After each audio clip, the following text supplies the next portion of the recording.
उसके खून की कुछ बूंदें उस पर लगी हुई थी। ये क्या हो गया मुझसे? जो मांस मैं पका रही थी उस पर मेरा थोड़ा सा खून लग गया है।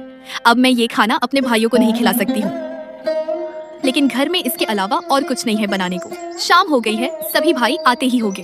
जब वो खाना मांगेंगे तो मैं उन्हें क्या दूंगी? फिर उसने सोचा, मैं एक काम करती हूँ, इसी मांस को पका देती हूँ। थोड़ा सा ही तो खून लगा है, इससे मेरे भाइयों को कुछ पता नहीं चलेगा। ये सोचकर बहन ने उसी मांस को पका दिया। शाम को सभी भाई जंगल से वापस आए तो बहन ने सभी भाइयों के लिए खाना परोसा। आज सातों भाई जब खाना खा रहे थे तब उन्हें वो मांस बहुत ही स्वादिष्ट लगा। सातों भाई अपनी उंगलियां चाटते रह गए और अपनी बहन की तारीफ करने लगे। क्या बात है बहन, आज बहुत स्वादिष्ट मांस पकाया है। इतना स्वादिष्ट मांस तो मैंने अपनी पूरी जिंदगी में कभी नहीं खाया। बहन ने कुछ नहीं बोला। दिन भर के थके होने के कारण सातों भाई उस दिन जल्दी सो गए। अगली सुबह सातों भाई रोज की तरह जंगल में शिकार करने चले गए। वे सभी आपस में बात कर रहे थे। रात के भोजन में बहन ने जो मांस बनाया था वह बहुत ही स्वादिष्ट था। हमने तो पहले कभी ऐसा स्वादिष्ट मांस नहीं खाया था। मैं सोच रहा हूँ कि बहन ने कल जरूर कोई खास मसाला या जड़ी बूटी डाली होगी, नहीं तो ऐसा स्वाद तो कभी नहीं आया। आज घर चलकर इसके बारे में अपनी बहन से जरूर पूछेंगे कि मांस में उसने ऐसा क्या मिलाया था जो इतना स्वादिष्ट मांस बना था। शाम को सातों भाई जब घर आए तो साथ में एक हिरण का शिकार करके लाए थे। बहन देख, आज हमने एक मोटे ताजे हिरण का शिकार किया है। आज रात के खाने में तू इसे ही पकाना। ठीक भैया, आज रात मैं इसे ही पकाऊंगी। रात में सातों भाई बड़े उत्साह से स्वादिष्ट मांस खाने के लिए बैठे हुए थे। छोटी बहन चंदा रसोई से बड़े पतीले में मांस पकाकर लाई और सभी को परोस दिया। सातों भाई ने जब वो मांस खाया, अरे बहन, इसमें वो कल रात के खाने जैसा स्वाद नहीं आ रहा है। कल रात को तुमने मांस में ऐसा क्या मिलाया था जो आज के खाने में नहीं है? बहन बताना तो नहीं चाहती थी। वह सोच रही थी कि अगर उन्हें पता चला कि मेरी उंगली कट गई है तो मेरे सारे भाई दुखी हो जाएंगे, इसलिए उनसे यह सब कहना ठीक नहीं है। भैया जैसे रोज बनाती हूँ वैसे ही बनाया है। नहीं बहन, तुम्हें आज बताना ही पड़ेगा। मैं जानना चाहता हूँ कि हमारी बहन ने कल इतना स्वादिष्ट मांस कैसे बनाया था। तुम्हें मेरी कसम है बहन, तुम्हें आज सच्चाई बतानी ही होगी। बड़े भाई का सब सम्मान करते थे, इसलिए बहन को भी अब सच बोलना पड़ा। उसने धीरे धीरे सारी बात बताते हुए कहा, भैया जब मैं मांस काट रही थी तब चाकू से मेरी उंगली कट गई और बहुत सारा खून बहने लगा और मेरा थोड़ा सा खून मांस में लग गया था। घर में और कुछ नहीं था बनाने को, इसलिए मैंने उसी मांस को पका दिया। मुझे माफ कीजिए भैया, मैंने आप सबसे ये बात छुपाई। यह सुनकर 6 भाइयों के मन में विचार आया कि इसके खून की चंद बूंदें इतनी स्वादिष्ट है तो इसका मांस कितना स्वादिष्ट होगा। अगले दिन शिकार के लिए जाते समय सातों में इस बात की चर्चा छिड़ गई।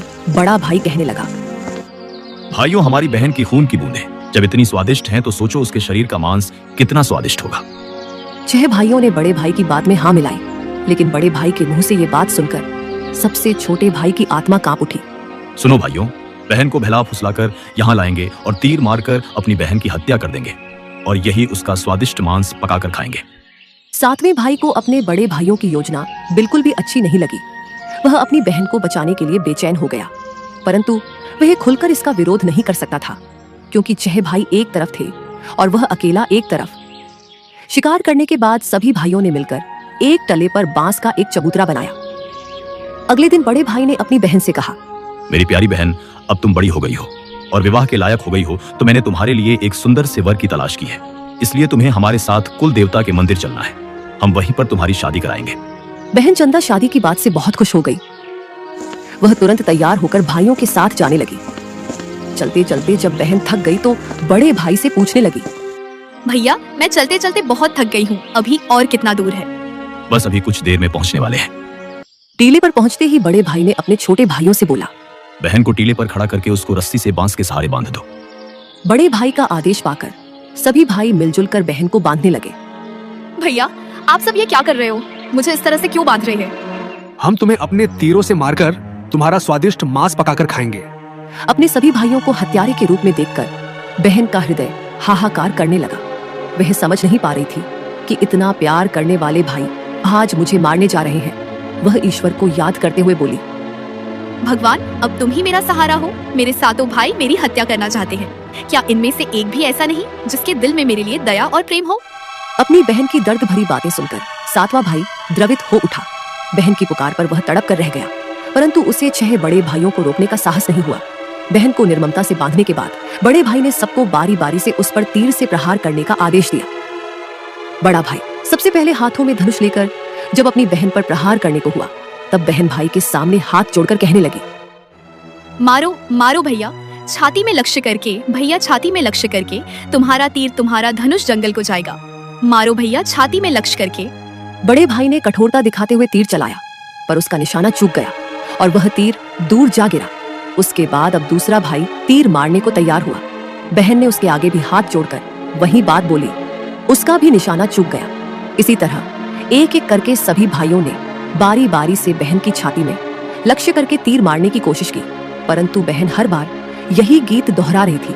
6 भाई तीर मारने में असफल रहे। अब 7वें भाई की बारी थी।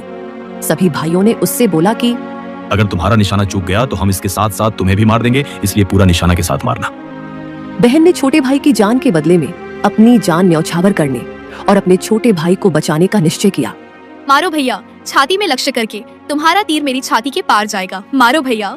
छोटे भाई ने रोते रोते तीर चलाया और उसका तीर बहन की छाती में जा लगा। वह दर्द से तड़प उठी।